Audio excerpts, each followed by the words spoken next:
Slavery is back. Welcome to a place where private business profit from a captive labour force, yet pennies are spent on medical services to a population in which the Indigenous, the poor and the mentally ill are overrepresented. Where isolation, humiliation and degradation are facts of life. Welcome to prison. It depends who's telling the story, I suppose. The prisoners would have one view, the people who work in the prison system would have another, and I think it's up to people to decide where the truth is. Give government propaganda and the media spin doctors the flick. And check out Doin Time for news, views and tunes on prison issues from Guantanamo Bay to Christmas Island to prisons and detention centres everywhere. Every Monday at 4 p.m. on your community radio 3CR. We are still fired up and we're still talking about revolution. Hello and welcome to the Doin Time show. This is 3CR Community Radio, 855 AM on the dial, streaming live on www.3cr.org.au. And a warning that this episode of Doin Time contains audio descriptions of Aboriginal and Torres Strait Islander people who have died and discussion of deaths in custody, as well as sensitive material about strip searches, women in prison and lived experience. This is Marisa and I'll be with you for the next hour. On today's broadcast, it is dedicated to all women in prison and also women who have been formerly incarcerated. I'd like to give a very warm welcome to three members of FIGJAM, Kelly, Nina and Georgia. Hi, Marisa. FIGJAM is a collective of formerly incarcerated women based in Melbourne who have survived violence in the community but also at the hands of the state, namely prisons and police. FIGJAM was founded by a Family Violence Justice Project coordinator from Flatout, Nina, in the hope and dream of building a community of staunch advocates providing connection, support and stability to its members. FIGJAM use their voices and experiences to change community attitudes and push through barriers of stigma and discrimination. We will be discussing strip searching in prisons, which is an unnecessary, degrading and deeply harmful practice that should be banned in law by all governments according to a new report released by the Human Rights Law Centre, Flatout and the formerly incarcerated Girls Justice Advocates Melbourne FIGJAM. And pretty soon I'm going to hand over to FIGJAM. Hi everybody. Hi. Hi, Marisa. I jumped the gun there. Sorry, mate. You're okay. Hi, Marisa. Thanks for having us. So let's all give your names on air. Yeah, so I'm Kelly Flanagan, proud Wiradjuri woman. I'm Georgia Shields. And I'm Nina. And is there anything you want to say about yourselves? It's okay, this is not a job interview. If it was, we would have got the job. No interview. So tell what's been going on with FIGJAM and can you kind of talk about it in terms of connecting up with the report and with strip searches? Gee, that's a big question. What's been going on with FIGJAM? FIGJAM are doing everything under the sun. Yeah. We've been around for about 4 years and there's about 30 members. So there's a mailing list and fortnightly meetings where we get together. We do systemic paid advocacy work and we are completely independent. So we're self-funding and self-supporting and we also do a lot of peer support. And so when the Human Rights Law Centre came to us and wanted to write this report. Obviously, the issue is very close to our hearts. And again, just giving a content warning that we will be talking about strip searches, which is sexual assault. Yeah. Yeah. And re-traumatising, isn't it? Yeah, definitely. So this, I don't think I've met any of you formally. I know, Nina, I played some audio from your... A rally that you did, that you organised, you helped organise by Flatout, and I think it was the SNAP rally against the bail laws. Yes, you did. So I did that, and Kelly, I've heard some content wonderful content actually from Invasion Day 2026, where you did some recordings. Yeah, thank you, Marisa. That was so fun. That was my first Invasion Day, and it was, I had so much fun. Just 6 hours just flew past. So we'll definitely be going back and doing that again. Beautiful. And what about you, Georgia? Because I don't think I've met you at all. No, I'm new on the scene. Beautiful. Yeah, and I was here with Joe last week and Kelly. Yeah. Oh, And me and Nina did a 3CR interview with, I'm blanking on the name now. You've Priya, with Priya. Priya, You've also yes. got a beautiful For the radio breakfast voice. She does have a lovely radio voice, Don't you think? actually. Yeah. So the podcast, I think, is going to be coming out shortly with Joe. So everyone's going to have to listen to that again. I hate I my haven't voice seen it yet. nasally. Absolutely not. Absolutely not. We all think we're a bit nasally. Hey, Joe Toscano, if you're listening, can you put out the podcast? Yeah, hurry up. Hey, Jesus Christ. We want to hear you get roasted again. From Radical Australia. Yeah, So- we did. We had a chat with Priya as well for the breakfast show. Fantastic. And Gio, you were also walking alongside Kelly for the day of the protest, weren't you? Yeah, you were. Trying to get you people to speak to you, but people were shy that day. They were shy that day, yeah. I love doing interviews with Priya too, by the way. Priya's amazing. She's Priya so is good to talk to. amazing. Yeah. Look, there's a really lovely community here at 3CR, and all the shows really look at not just activism, but also reflecting lived experience. And the Doin Time show has been going for many, many years, just to put you all in context, and also for new listeners that have just tuned in. And it's a safe environment where people from lived experience, particularly prisons, because prisons are very harsh places. I mean, society is harsh anyway. I mean, prison is a reflection of the society we're in, really, isn't it?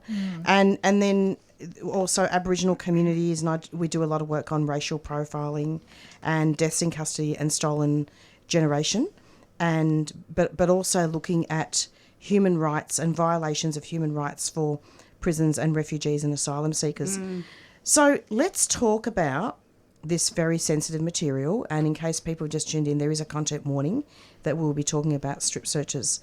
What is a strip search? Let's get into a discussion of what that is, and let's look at some of the key findings of the report. Who wants to start? That's huge. Oh, I reckon it's a power play move. Yeah. Yeah. Yeah. Yeah. I don't think it's necessary. And, that there's so many things that we in society frame as safety. And I definitely think that strip searching isn't done because of a safety issue. However, that's what we're led to believe, that there's alternatives out there. And, when a strip search does take place, it doesn't find a lot of the contraband. So I definitely think it's a power move. It's to remind you that you are insignificant, that there is people there in power that are holding that over you. And so many other practices in the prison system too are like that. And the other thing is too, I think it's so important to bring up is I've had conversations in the last few days, with family members, right? So with people that are my loved ones, and they are like, well, if you don't get strip searched, there's gonna be drugs in the prison. And it's this is people from my own areas. So it's no, but that's not the case. We actually have these scanners that are available that are much more efficient and can find pretty much anything on your persons. Well, they can find anything on your persons, and they're much more effective.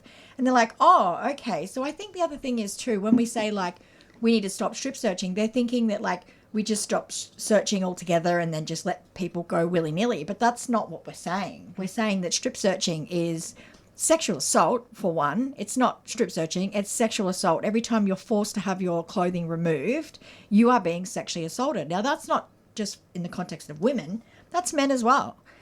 So Exactly. yeah, and it's important to remember that in that position, it's fine to say that it's not that bad or whatever, but until you're in that position and you've had your to remove your clothes forcefully after you've experienced sexual assault in another part of your life, it's so traumatizing. It re-traumatizes you. It opens everything back up.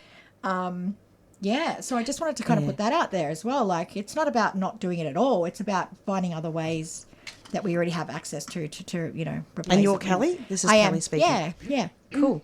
It's really... It's interesting because, look, there are alternatives to strip searches. You know, you've got your scanners, you've got a lot of updated technology now. Why aren't they using it? I mean, isn't it really about that prison authorities use strip searching as a tool of punishment and coercive control without proper oversight? Yes. Yeah, they use both. I mean, I got strip searched on my way from out of court, under the courts. That's where I was strip searched, and then I was taken to the prison, and then I was put through a very, very detailed machine. So there was really no need to strip search me if they were going to use a machine anyway.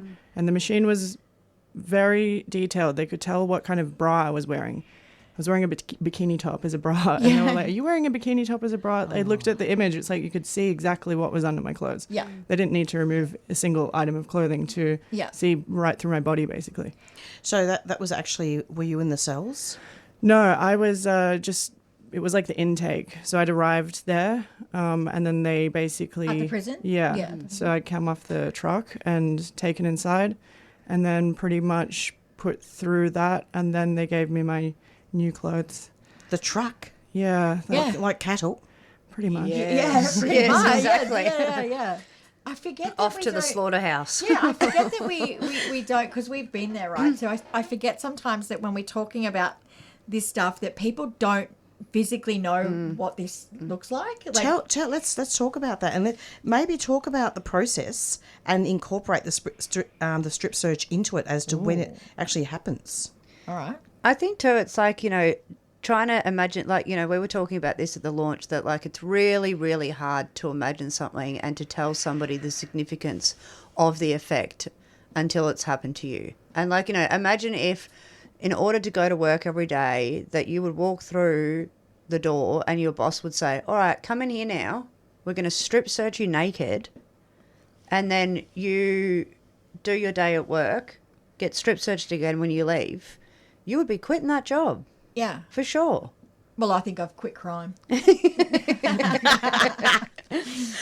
that's it.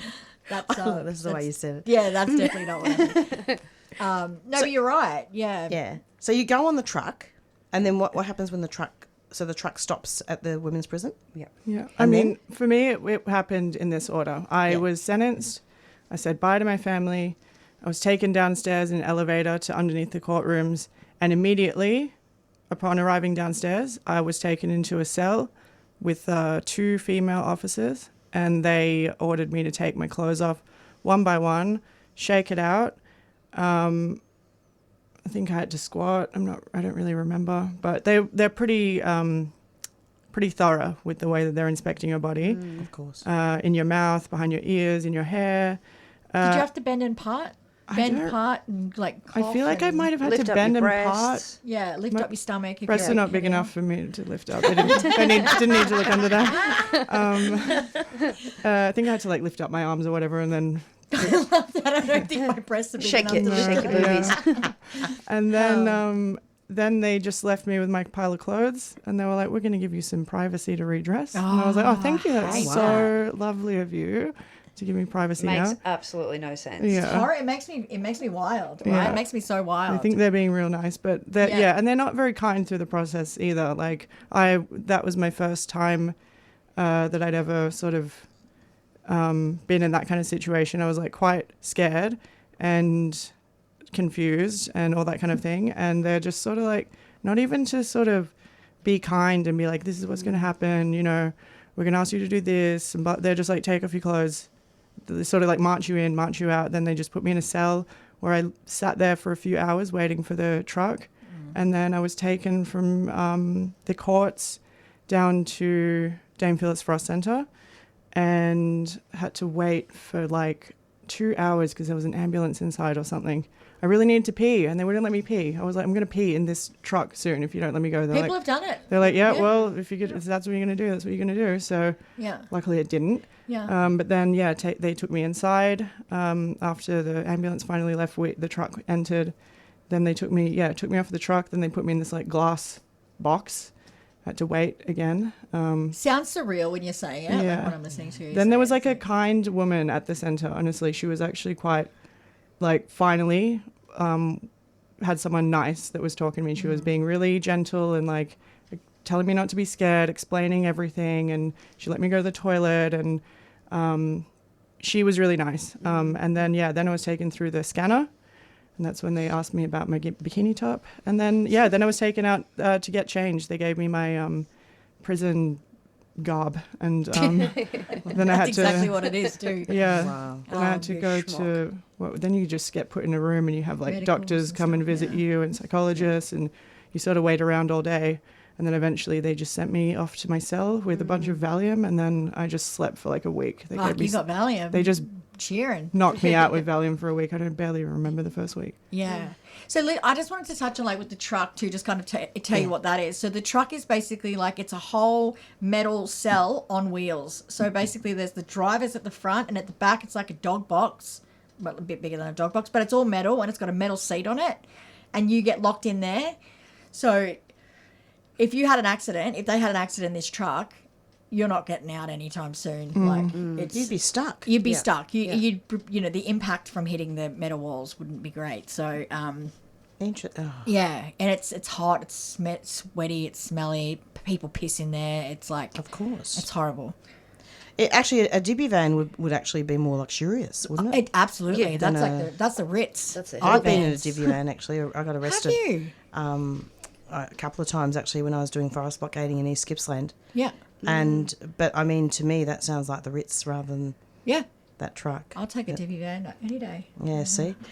So the report is entitled "Ending Strip Searching in Australian Prisons," and I was having a look at it today. I was reading it, and there was Auntie Vicky Roach made a. Have you read that? Like she was saying that.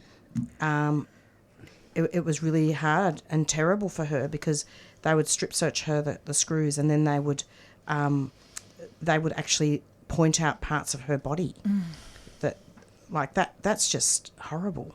Marisa, I actually so this is Kelly here. I'm like I just want to say, like, when we launched the strip searching report, I had the honours of reading Auntie Vicky's speech, her foreword, and I thought I had it all together, and that at the end of presenting that to, because we had a room full of people, it just broke me, because I feel like listening, reading her story to a bunch of strangers, and I'm not saying that her story is ours isn't worse or anything like that. No. It's just more about all those years ago, her going through that as a youngster, it just broke my heart. And so I was just bawling like a child. And yeah, I just think to myself, if it's been going on, and imagine all the women in that time frame that it's harmed. Exactly. We are so harmed from it. Imagine all the women before us and that's coming after us. Exactly. I mean, it's true. And pretty soon I want to talk about overrepresentation of Aboriginal people, particularly women in prison. But I suppose I'm really honoured that all of you could talk about it. One of the things that I thought about with strip searchers was survivors of sexual abuse. I mean, how horrible would that be to get a strip search and then get flashbacks of what happened? Like that's it's true, isn't it? Yeah, I think that's a really common story. Like, so many women, trans, gender diverse, even men that are in the system have been sexually assaulted previously. So it's hugely, hugely triggering. I know too for myself that's definitely something that came up for me. And yeah, it's just like so traumatizing, so dehumanizing. When I was incarcerated, it was the first round of the change of the bail laws. And so from because I got taken from my house and then taken to a police station, kept there, went to the courts, stayed there overnight, then was moved out to Mill Park for 3 nights. And so by the time, and also like intercepted with strip searches at almost every point, but I can't be sure because I was withdrawing, and also like the trauma of being incarcerated for the first time. I was definitely not in a good state. And then to have to stand in front of a stranger and be subjected to that search as a survivor of sexual assault was really, really triggering. It would just be, it's despicable. I mean, strip searching practices breach human rights standard. They do. They really do. Yep. And I mean, really, who was talking about the scanner? Was that you? Kelly, yeah. There are less invasive alternatives to strip searching. So I was just thinking that, Georgia, were you talking about the truck and the order? Yeah. And they put you through the scanner, right? They did. The strip search wouldn't have been necessary then? Absolutely if not. you were put through the scanner.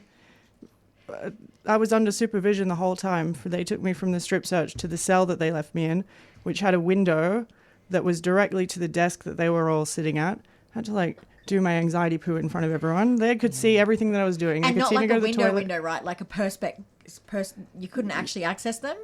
What do you mean? So it's just a perspex glass. Yeah. There's no window per se that you can open. No. Yeah. It's just a viewing, so they can watch you. Yeah. So they're watching me the whole time. Then they take me onto the truck, which I'm in there by myself and obviously can't get out, can't do anything. Yeah. And then, I've been supervised every step of the way. So there's no place in which I could have been given anything or no anything like that. interaction with another human, radio. Except for staff. Yeah. So, right. Yeah. According to the evidence anyway, that they barely find any contraband anyway. Not from prisoners. It's really... So let's go into an announcement. We'll take a quick break and we'll be back and talk some more.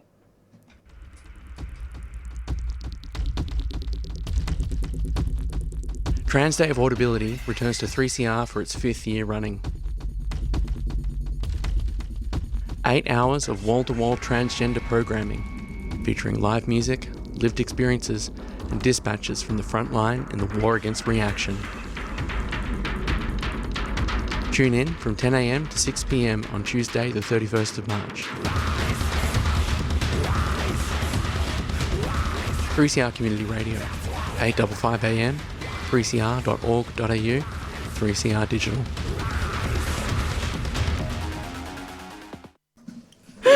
Sorry. Oh my goodness. It's approximately 4:22 and this is the Doin Time show. You're listening to the Doin Time show on 3CR Community Radio.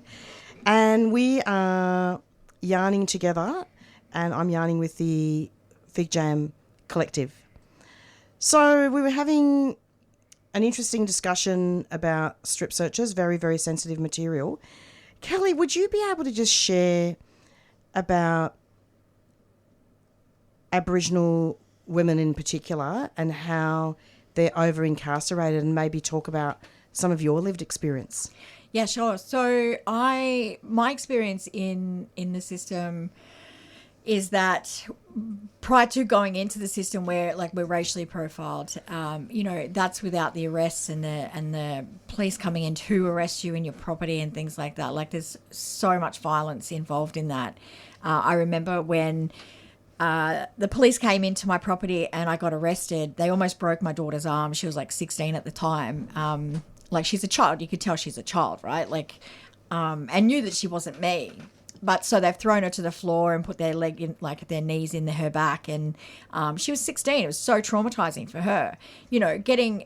Going then from that to they arrested her and took her to the cells as well. And it was just awful. But on top of that, then she's now experienced this horrible assault and arrest.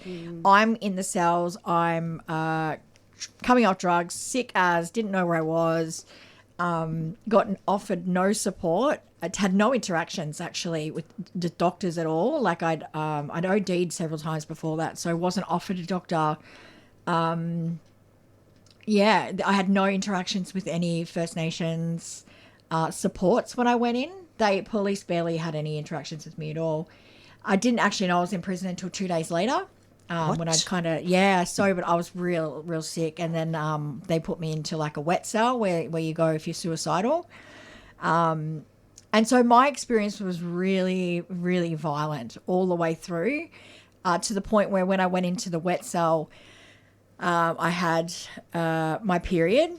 So I came in with my period and it was just things like not letting me shower. I had to lay in my own blood for days at a time because they didn't have the staff to put me in the shower. They wouldn't replace my bedding or clothing. I remember going in and, getting strip searched as well. This is the same time, obviously. And having them, like the female screws, like laugh at because I smelled like I had my period and and just like giggling. And it was just, I thought to myself, I didn't actually know other women were capable of that. Like, I really didn't think that was like, because if I think about all the women around me, we lift each other up. And so that was my first experience of other women kind of doing that to someone. So, and then getting in there and then realizing how many other sisters are in there was mind-blowing. It was absolutely mind-blowing. Like, there's so many Indigenous women inside, and they're treated less than. Like, we can say whatever we want about moving forward, but they're treated less than. They get spoken to differently. We get treated to, like, depending on which part of the prison you're in, but like if you're in the mental health unit, the girls in there get it pretty tough. I mean, we all do, but like I feel like because they're mentally unwell at that time or coming off drugs, the screws just treat them like dirt, and I experienced some really racial I don't know how to racially motivated attacks in there. Racial profiling. Yeah. I had this screw say to me, he goes, hey, you can't be First Nations. I said, I'm sorry. He goes, you're white. You're too white. I was like, I beg your pardon. He goes, you can only mix so much milk with tea before it's not tea anymore. I was like, this motherfucker. 1788 all over again. Oh, I couldn't believe it. I couldn't believe we still had screws in the prison that say dumb shit like that. I'm not surprised. I shouldn't be either. I honestly shouldn't be either. But then after that, I thought, this has just set the pace for this is a rotten colonial system, I'll tell you what. Yeah, and he was actually walking us to the Aboriginal Healing Unit, the officer that said that. So that's just a couple of stories. I could go on for days with stories, right? Like, yeah, look, I'm really not surprised, and maybe I'm hardened, I don't know, but I'm not surprised anymore about what I hear. It's Callie, I wanted to thank you and everybody here for sharing your experiences and feeling safe to do so here. And obviously after this show, I hope you're going to go and not debrief, but have a cup of coffee or something. If you don't drink coffee, something else, and just take care of each other. Yeah, because thanks, Marisa. because this is material that is very, very sensitive, and I hate the word inspirational, but but you know what I mean. Like I actually feel I'm really happy that you're able to come in. So just so that listeners are aware, so the report compiles lived experience accounts of being subjected to strip searching alongside national data on the prevalence of strip searching in prisons, and it includes key findings. So I know that no one has got the report in front of you, so I'm not expecting any academia, but from your lived experience, and maybe we could have a discussion about this and then go to a song, but how about if we talk about that and see what people think. I'll hand over now. I'm getting the finger pointing. She just got I don't know. I reckon idea. I'll probably go. I do have the fact sheet in front of me, which we designed as well alongside the two reports. So we've got the ending strip searching report and also the appendix, which dives further into all of the data. And so I might just read the first two and then kick over to Georgia. So one of the key findings was obviously what we've already discussed, that strip searching is completely unnecessary and ineffective. That's because there is no evidence of any relationship between strip searching and contraband detection. And in the report, if you have a read, you'll see that there's hundreds of searches and, as part of that, there's no result of any items being detected. So, for example, in Victoria, in the month of April in 2022, there was 221 strip searches that took place at Dame Phil's Frost Centre, and at that time there was absolutely zero contraband found. And I think too, for listeners, the word contraband, when a lot of us hear the word, we think weapons or drugs. And contraband can actually be any item. So it could be chewing gum, a button, medication, a button, all sorts of things that somebody might have on their person, and then will be listed as contraband. And obviously, if things are found, then you're punished for that. And also, if you try and say, no, I don't want the strip search to be taking place because I'm a survivor of sexual assault, you'll also be punished for that. And that means solitary confinement. Right. Yeah, solitary confinement. Yeah, that's the punishment. Yeah. Solitary confinement, huh? Yeah. So it's if I'm choosing not to be traumatised by this act, then I can choose to be traumatised by another act. So you've got two on the scale. There's only two things that you can really choose from. And what about you, Georgia?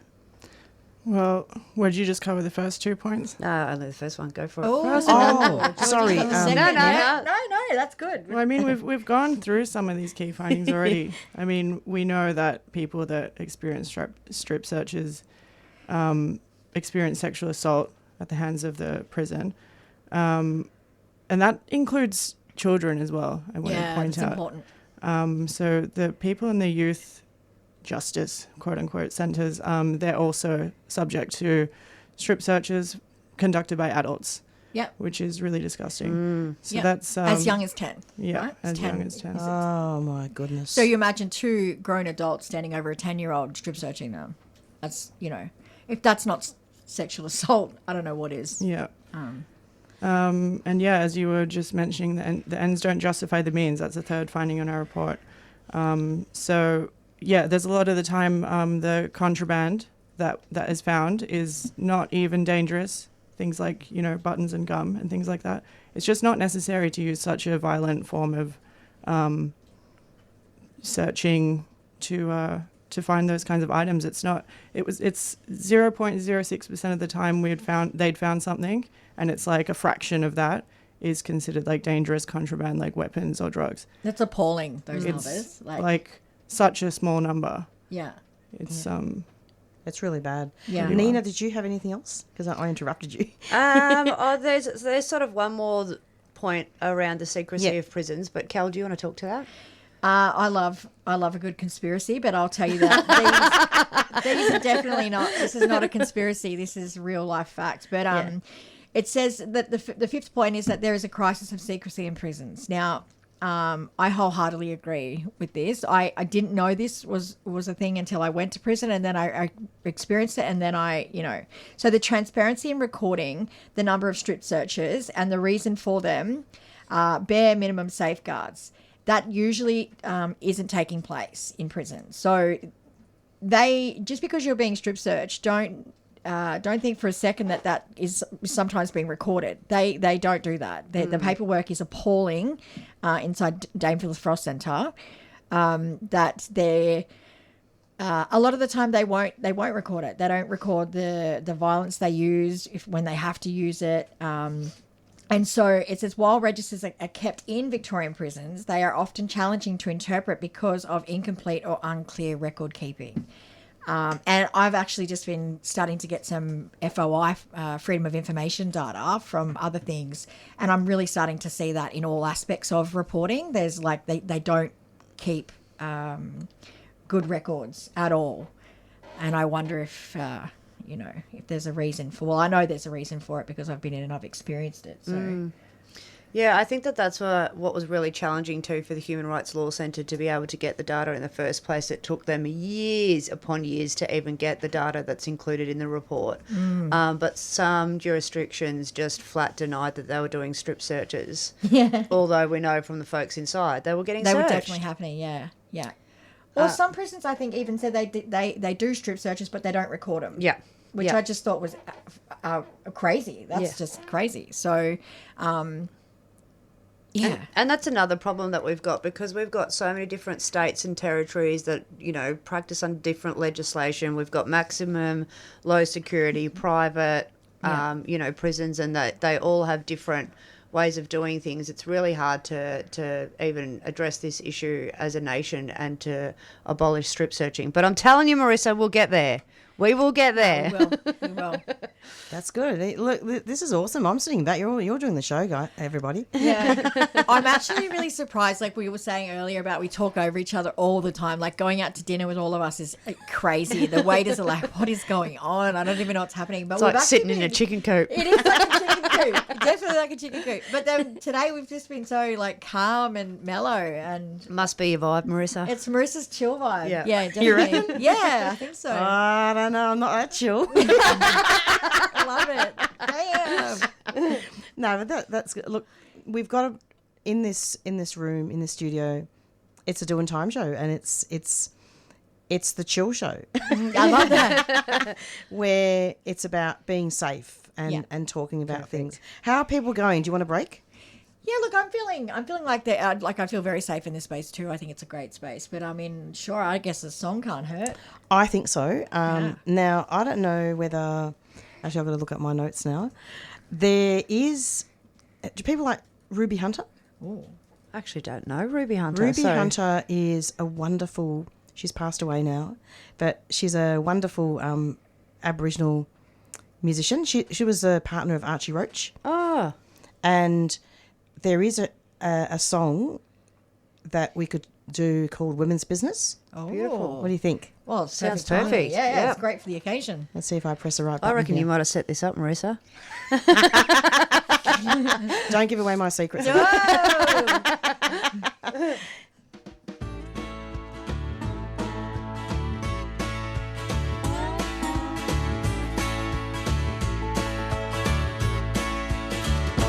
Woman better in the home, work my fingers to the bone. Woman better in the home, woman better live alone on the streets or in a home. She's a woman, not alone, with the children or a man. She's a woman, she understands. Woman business in the home, work my fingers to the bone. Woman business in the home, woman business, live alone.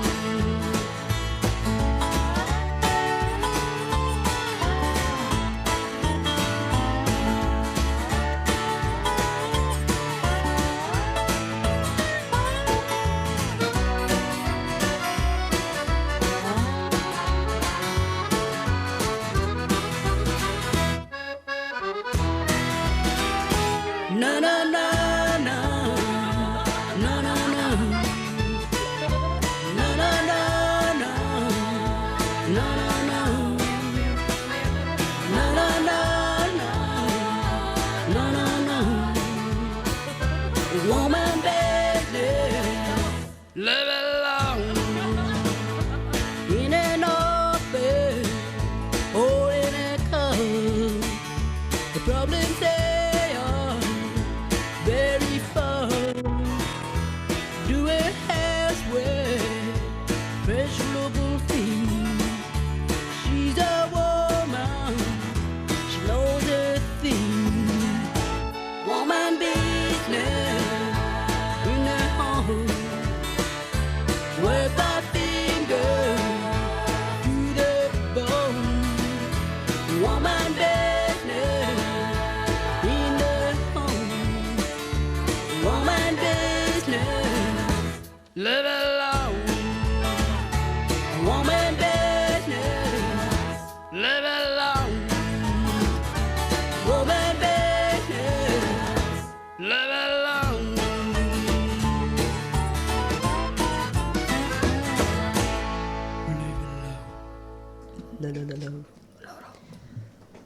And you're listening to the Doin Time show 3CR. What do people think of that song? That was fun. Yeah, that was good. Yeah. And do the sound.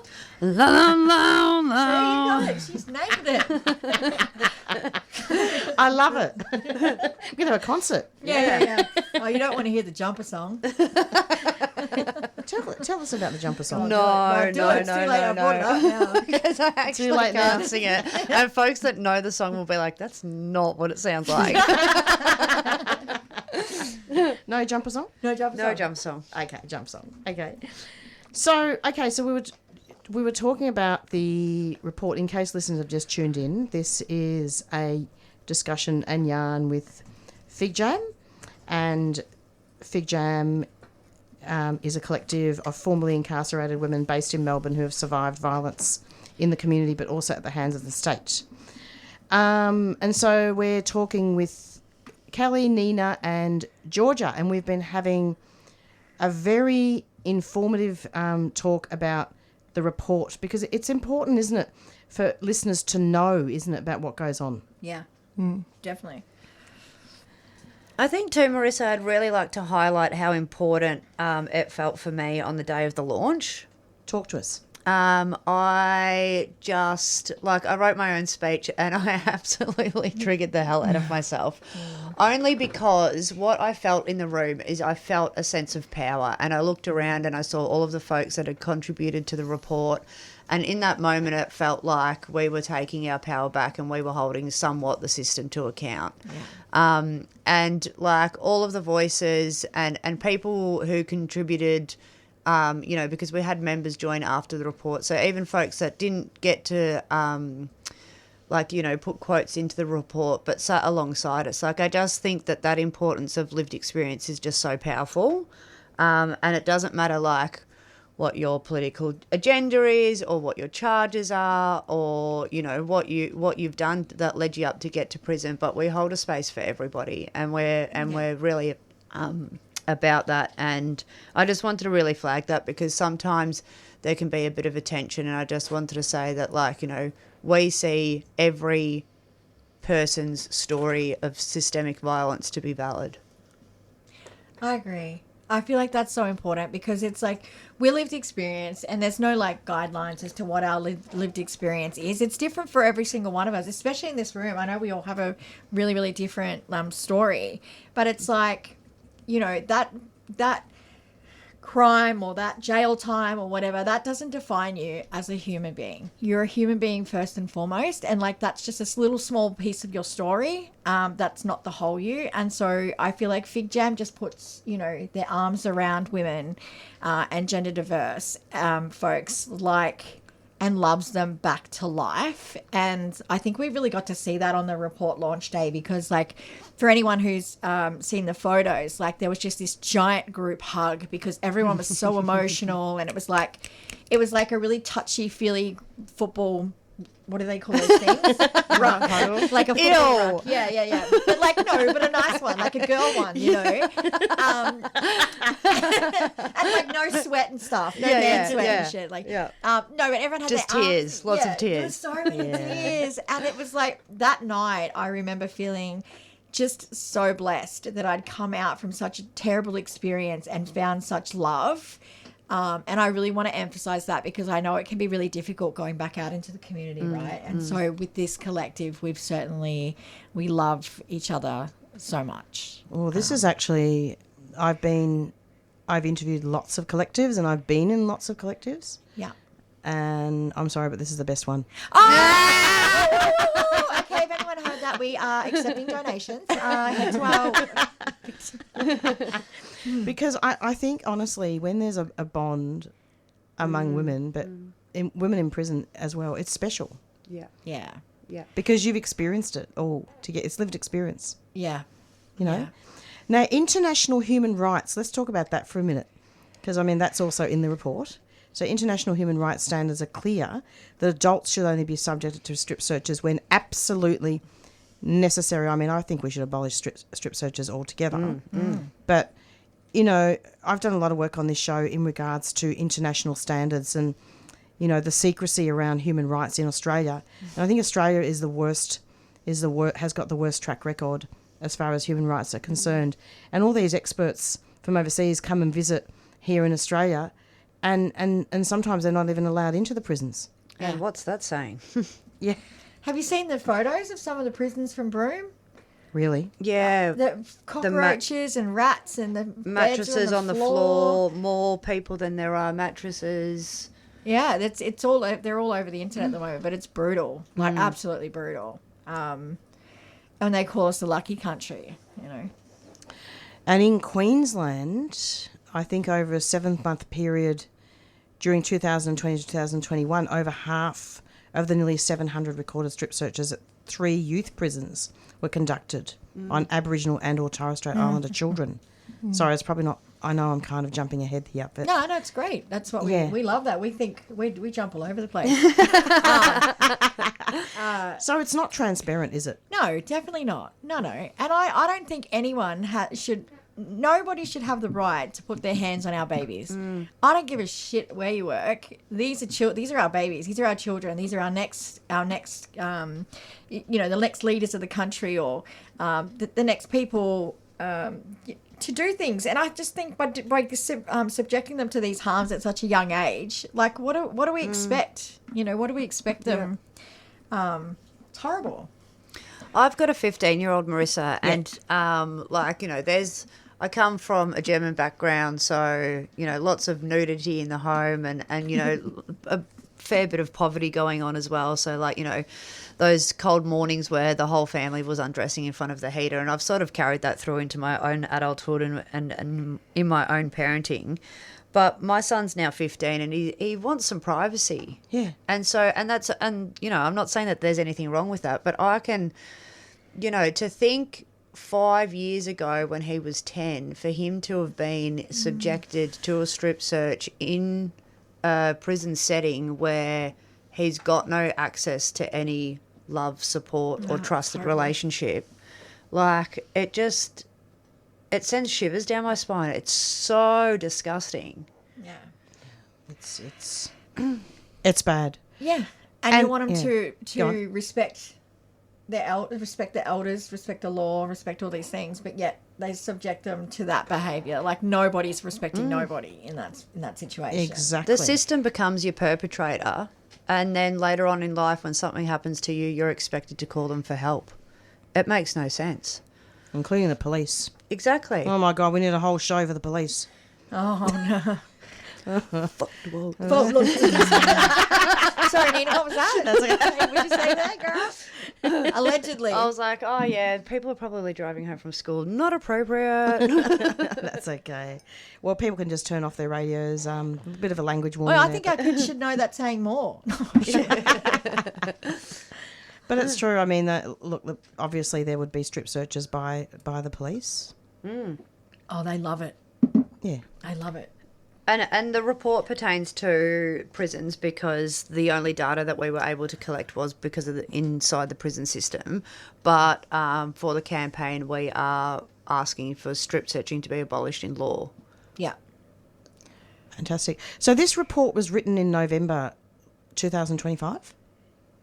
I think the finals. The rough timeline. It went through a few final stages, but I think we got to the very, very final stage just before International Women's Day. Yeah, that's right. But it's a couple-year process, right? Was it nearly a 2-year process to put We together? had intended to launch it last International Women's Day. Yeah. So a year ago. Yeah. But that's fantastic. And a shout out also to the Human Rights Law Centre in Flatout. Whoop, whoop, yeah. Now, I wanted to also give a cheerio to Stacey, who's actually been here. Stacey! Good on you. Cheerio, Stacey. Cheerios! And I don't think she would mind because it is public. There is a quote from her from the report that I really like to read out, which I don't think she would mind. No. Because it's public knowledge. Yeah. And she says, I was last incarcerated decades ago. Now, years later, I support other formerly incarcerated women, and it's devastating that the prison system continues to inflict the violence of strip searching. Even talking about the practice brings up things you have buried. Strip searching is not something you get over. And I'll just use her first name, Stacey FIGJAM. I mean, there are two things that I always do on the Doin Time show. Use people's first names unless they say, and never ever ask anyone what they're in for. Yeah. I'm sorry. I love my first and last name being out there because it counteracts all the shit media from when I was being a dodgy. So I love that I use my first and last name, but that's a good motto to have. That's a great rule. I love that rule. We use the same rule at FIGJAM. Except me. Like, you know, the only requirement for membership is to have had an experience of incarceration, and we don't need to know what you did We don't need to know nothing. Well, that's right. I mean, I suppose that I do that even outside the studio. Even if I'm on the train and I'm talking to someone that's been to prison, I never ask anything like that. Because I think it's disrespectful. If they want to, if they want to volunteer that information, that's up to them. Oh, exactly. It's like asking somebody who they're sleeping with. It's none of your business. How long do you got? So we'll just go into another announcement and have a quick break and come back. We're just about nearly finished. That's so fast. It's gone so quickly, hasn't it? George is being shy. What's taking place in Palestine is horrendous. Here are some ways that you can keep yourself informed and involved. Listen in to Palestine Remembered every Saturday morning at 9:30 a.m. or listen to the podcast. Join the APAN mailing list at apan.org.au for updates, news about actions you can get involved in, and where you can donate to provide humanitarian assistance. Listen to other news and current affairs programs on 3CR that also cover Palestine. The oppression of the Palestinian people has been going on for 75 years. It has to stop. You can be part of making that happen by staying informed and active. APAN is a proud supporter of 3CR.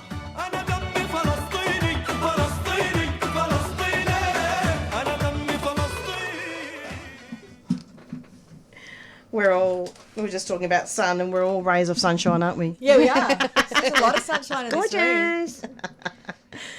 Okay, so you're listening to 3CR Community Radio, in case you've just tuned in, Doin Time show, and it's 4:51. So at about 4:56, we've got to be out of here. So let's wrap up. How did people find the show today? What, is that like a question for us? Yeah, for all of you. Well, we have to say it was great because we were on it. But I mean, I loved it. I love being on the radio, and I love talking about this issue because it's so important. What about you, G? Yeah, it's a really safe environment, but I can hear the sound of my own voice. So that I think 3CR's, you know, over the years become a second home to me. We did the ending. I was about to say the ending strip searching podcast. We did. Not yet. Just tell me what we're up to. Tell us about the podcast. Yeah, we did a podcast series here, the FIGJAMs. It was called Untold Stories of Injustice, and I did the training here. And God, I spent nearly at least one day a week here for months on end. Working on that, and really got to know the folks here, and it is such a safe and loving environment. It's the best. Yeah, love it's it. very nurturing, isn't it? It's so good, yeah. And what's the podcast called? Untold Stories of Injustice. And all of you are involved in that? Not me. It was before my time. I was probably still doing time when it was coming out. Well, I don't care what anyone says, Georgia. You've got a beautiful radio voice. She does, doesn't she? Thank you. I love it. Yeah. Thank you. You shouldn't worry. I'll try. And Kelly, as I was saying to you, I can't remember if I said this on air, but the Invasion Day recording that you did was absolutely wonderful on Invasion Day. Yeah, thanks so much. I had so many, we really weren't taking no for an answer. We're just kind of just dragging people along, weren't we? Gio also helped with that. Georgia helped with that as well. Yeah, it was so good. So, I had so much fun. I spoke to lots of uncles and aunties, and they're just legends. They're just loud, proud, and I loved that. It was nice to be around such staunch people. I mean, this show is also about building the movement to stop Aboriginal deaths in custody. And one of the things that we do on the show is actually solidarity towards the families of people that have passed away. So I do a lot of roll calling and honouring people that have died. And one of the things that I was really, two inquests that I was disgusted about, well, they're all bad, was Auntie Tanya Day, what happened to her, and also Veronica Nelson. Because she was so polite during the footage. Yeah, really polite woman. Even though she was ill. Yeah, yeah. It's just such a hard thing to touch. I read the coroner's report back to front when I was in prison. I got one of my law people just to send it in because I asked for a copy of it 1,000 times. They wouldn't give it to me. So I had plenty of time. So I read it back to front. And I just, throughout that whole thing, there's just so much pain in reading it. And like, there was so many chances for other people to jump in and try to, you know, and stop that before it happened. And she was just let down by so many people. And then at the end, the ex-general manager, Tracy Jones, you know, acknowledging that her staff did all they could and they did an amazing job and well done. And I was just like, you are a piece of shit. Yeah, I know. It's bad. Yeah. Yeah, sorry, I've got a bit of a potty mouth. I've been told that lately. No. I think it was you. No, it's for emphasis. Yeah, it's okay. The Big Jam has bought Depends me the way some it's socks used. that I'm sassy. What is it? Sassy something and then sweary. I was like, oh, that really That's is all right. sweary, yeah. So pretty soon we're going to be out of here. Any concluding comments on the strip searching report? I think Nina wants to tell us something really important. Yeah, I think it would be really, really great for community to get behind the campaign and to support it. You can find the campaign on www.endingstripsearches.com. And strip searching. And stripsearching.com. And yeah, you can find like all of the material. There's resources on there. You can also see a number of different organisations that are supporting the campaign. If you would like to support the campaign and you are an organisation, please reach out to figjamunited@gmail.com. And if you would like to donate, there's also a donate, what is it, clicker? Yeah. I think tab is the right A donate word. Tab? place, a donate tab There's no on the donate homepage, clicker. and you can also get to the petition and sign the petition and share it with all your mates. Yeah. Thank you so much, all of you, for coming in. It's been wonderful having you, and I'm hoping we can have you back soon. Oh, we'd love to come back, Marisa. Thank you. I'm so glad you came. Yeah. And just before I go, we're going to be going out now with our theme song, Black Fella, White Fella by the Rumpy Band. Next Monday, we're going to be broadcasting a March for the Forests rally, all the speeches from 4 till 5. So tune in and listen to that.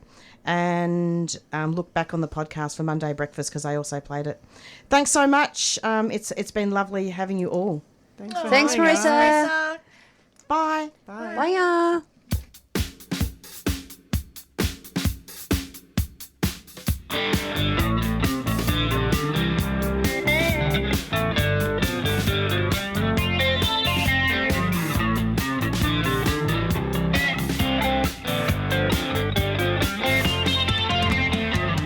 Black fella, white fella, it doesn't matter what you color, as long as you a true fella, as long as you a real fella. All the people of different races with different lives in different places. It doesn't matter what your name is. We got to have lots of changes. We need more brothers if we're to make it. We need more sisters if we're to save it. Are you the one who's gonna stand up and be counted? Are you the one who's gonna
You've been listening to a 3CR podcast produced in the studios of independent community radio station 3CR in Melbourne, Australia. For more information, go to allthews.3cr.org.au.